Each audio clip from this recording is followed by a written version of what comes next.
You can prove that the Genesis story is false.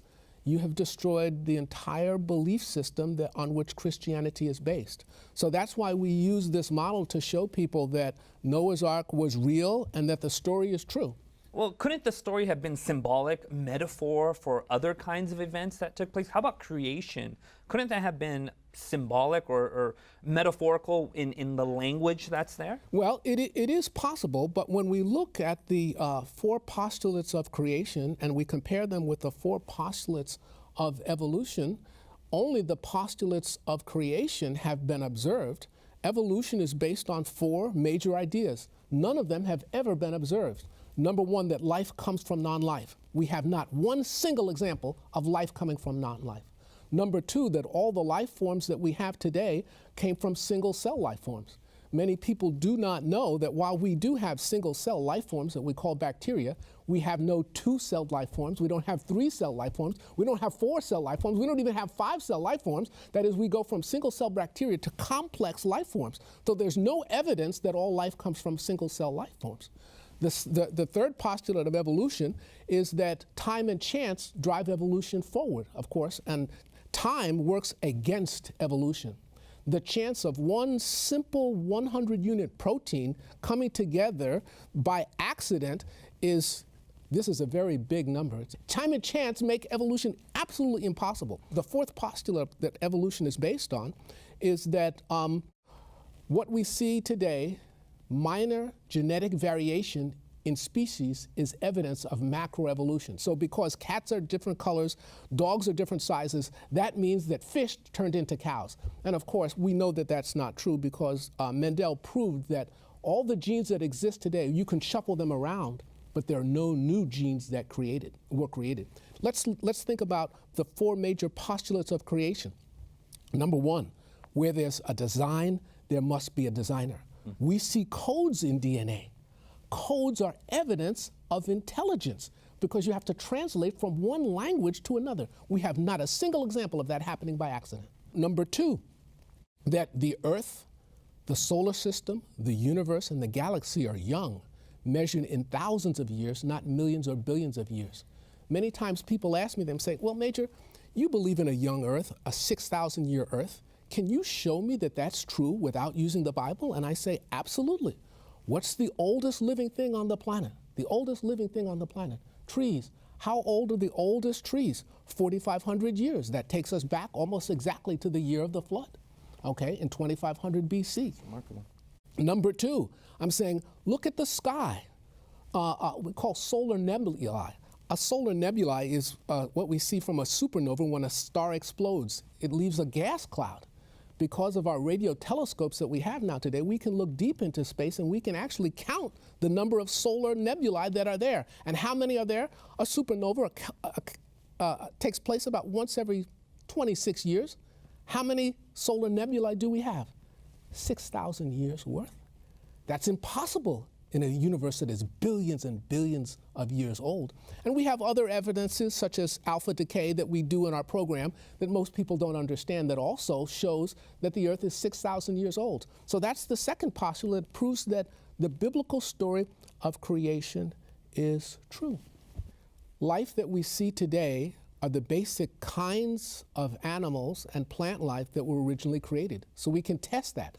You can breed dogs, you can breed cats, but you can't breed cats with dogs. So there are limits to how far we can go. And lastly, that is, Earth experienced a worldwide flood in approximately 2500 BC, 1656 years after the world was created. The world is filled with limestone. Limestone is sedimentary rock. It precipitates out of water. The entire Earth was filled with water. Every mountain chain in the world, including Everest, has sea life on top of that mountain. The mountains rose out of the water, so we know that there was a worldwide flood. Let me pose a question to you, and Mark and Elise, feel free to jump in this. And that is this. Most people who don't believe in God aren't card-carrying members of the atheist club. They haven't studied molecular biology. Yes. Why don't they believe in God? What is the struggle there? Neil, I'm going to tell you, that's a very good question.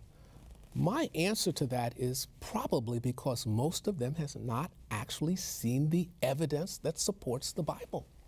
And that is my job, to actually show them. You're right, most people are somewhere drifting, somewhere in the middle. This is a war for ideas.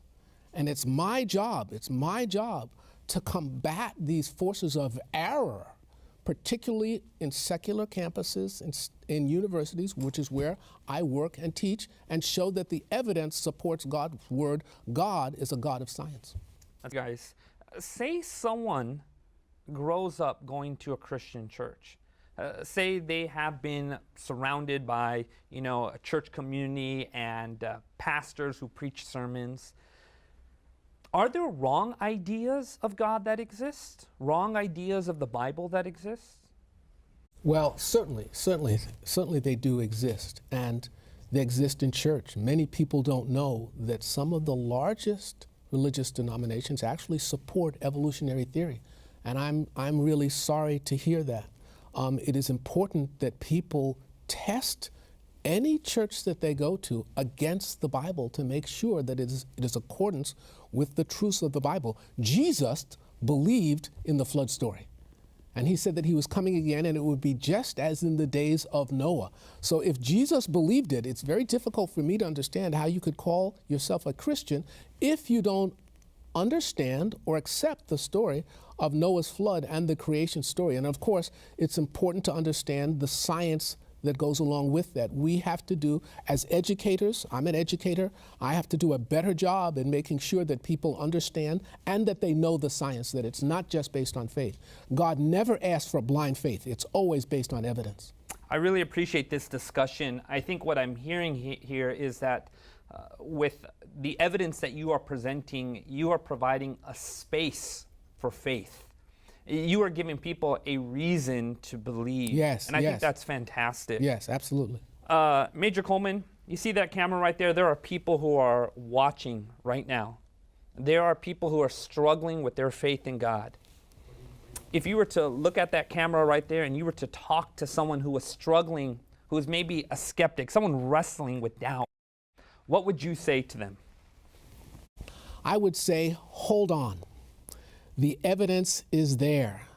God is interested in you. He respects who you are.